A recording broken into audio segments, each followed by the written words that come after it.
Hi, morning everyone. Welcome back. Welcome back to Morning Cup by Aiman here.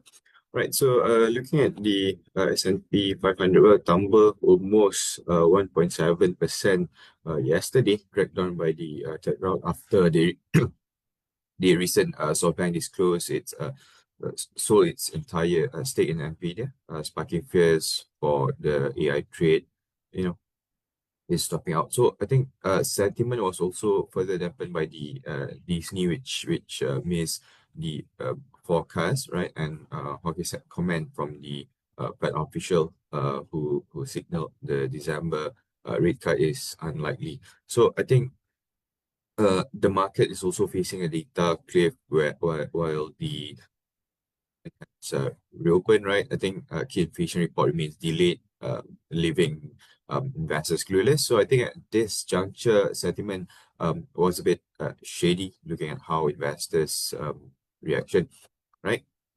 So for the China A50, right, well, the index rose yesterday, driven by massive rally in the energy as well as the battery stocks after the announcement of the new support plan, right?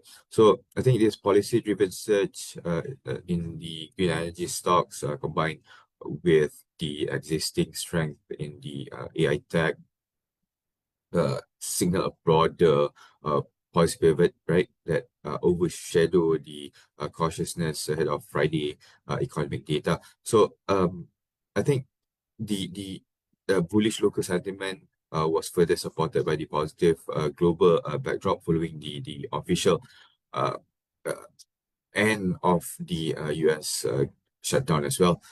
So if you can see here, the index futures went up uh, on Thursday's session, right? And break out above the 5,500 points level, forming a bullish market structure of higher high. Right, so moving on to the WTI crude oil futures, so it consolidated yesterday on Thursday's session as the market paused to absorb a uh, I would say bearish report from the IEA, right, on the global surplus next year due to the weaker demand growth and also surging from the non-OPEC supply, right? So I think uh, price action stabilized near the 58, 59 dollar level on supply concern, but sentiment supported by the government reopening in US. So for now, I think as pressure mounts, right, we continue to hold a negative view for the oil, looking at the 57 dollar level for the immediate support. Coming back to our local market, FKLI, well, I think the FKLI rebounded slightly yesterday, lifted by the selective buying in banking, as well as the consumer stocks like Public Bank, FNN, right, which also offset the profit taking in the plantation sector. So I think sentiment was supported by the global optimism, um, but gains were capped by investor. I mean, were capped as investors stayed on the sideline ahead of Malaysia GDP release today. So despite the index rebound raising, right, I think the broader market was still negative. If you can see here, losers is at 550, while gainers is at 479 or 480 gainers, signaling that most traders are waiting for the data before making any big move. Right. Also, do note that we have entered into the result season now, where the market could potentially be volatile going forward. Also, technically, despite the slow pace rebound, we still keep our positive bias unchanged, eyeing for the 1675 uh, uh, points level, followed by the 1700 points level. for the second resistance. Stop loss remains at 1570, while the immediate support is at 1,600 points level.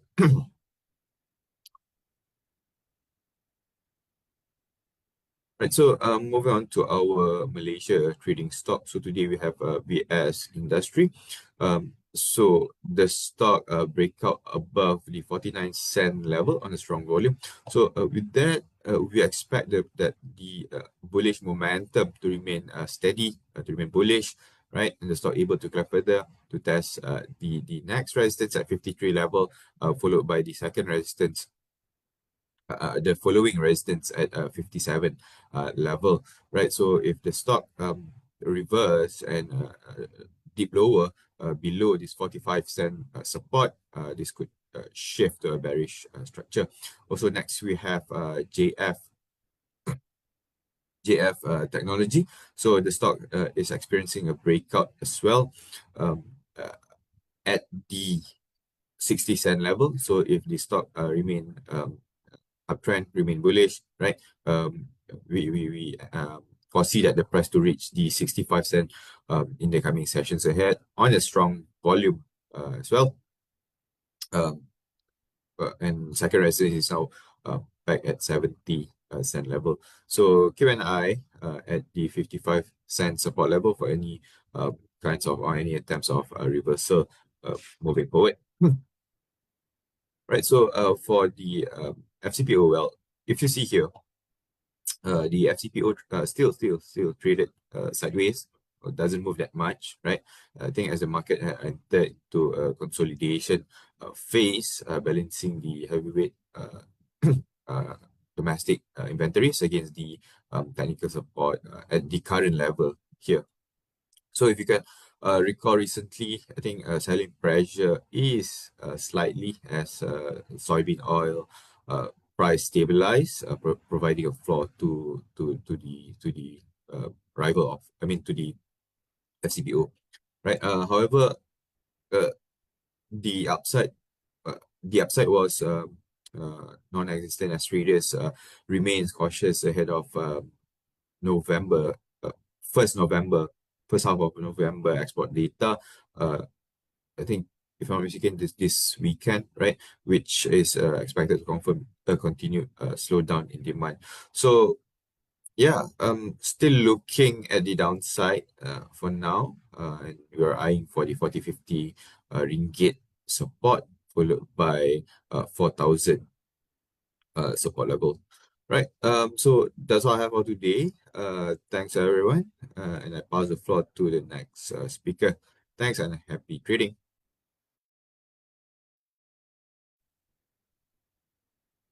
Okay, thanks. Good morning, everyone. Let me continue with a results review note on Carlsberg.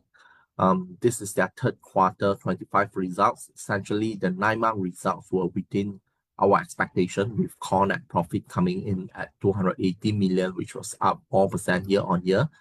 That is at 76% to 79% of our and consensus full year forecasts, respectively.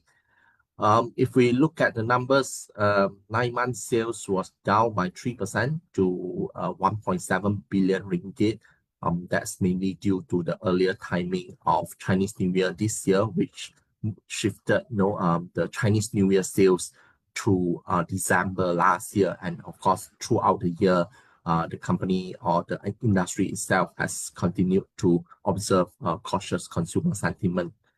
Despite the top line softness, we saw a 4% core net profit growth to 280 million, with net margin expanding by 1 percentage point. I think that's mainly underpinned by the price increases as well as the tight cost control via the various measures that the management have implemented. On a Q-on-Q basis, we saw a 19% jump in sales to 583 million, which the group attributed to the front loading ahead of the price increase in September. In addition, we also note that Singapore sales and profit surged strongly. This is mainly boosted by trade offer adjustments relating to the previous year's operations. And as a result, core net profit surged 26% Q on Q to 103 million. And in terms of dividends, 9-month dividends amounted to 68 cents, which is higher than the 65 cents for the same period last year. Going forward, we foresee front loading to happen in October before the highest excise duty kicks in November. While we expect volume to slow subsequently, we expect the breweries to intensify their marketing efforts via consumer engagement, value promotions in stimulating consumption amidst the higher selling price.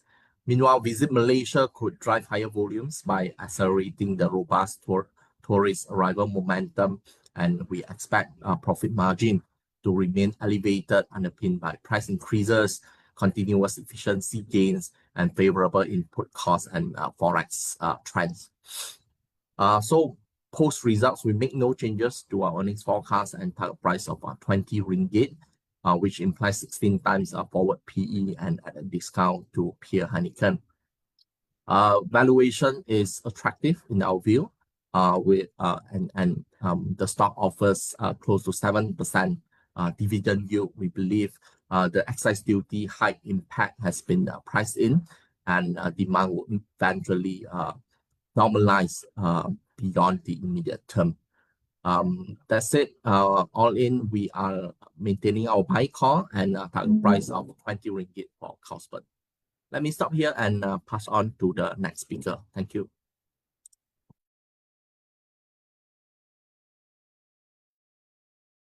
Hi, morning everyone. This is Samaiden first quarter FY26 result note. The revenue came in at 88 million, down 35% Q on Q, while up 78% year on year. The core earnings stood at 6 million, up 8% Q on Q, and 86% year on year, accounting for 22% of our and consensus full year estimate. The strong year on year earnings growth was underpinned by a higher top line contribution from their utility scale project progress, while the PBT margin improved to 10.5% from 8.8% in the first quarter. However, this was partially offset by a higher ETR of 33% versus 24% last year, resulting in a core earnings margin of 7% this quarter. So far, we deem the results to be in line with our estimate, with stronger quarters ahead as progress accelerates for the CGPP projects. Looking ahead, we remain optimistic about their growth prospect, with the order book remains robust at a cumulative 680 million as of September this year, and we expect the earnings momentum to build up in subsequent quarters as more CGPP-related EPCC works are recognized. Beyond its CGPP portfolio, the group continues to make a steady progress on their LLS5 and LLS5 Plus projects, while actively bidding for new renewable energy tenders.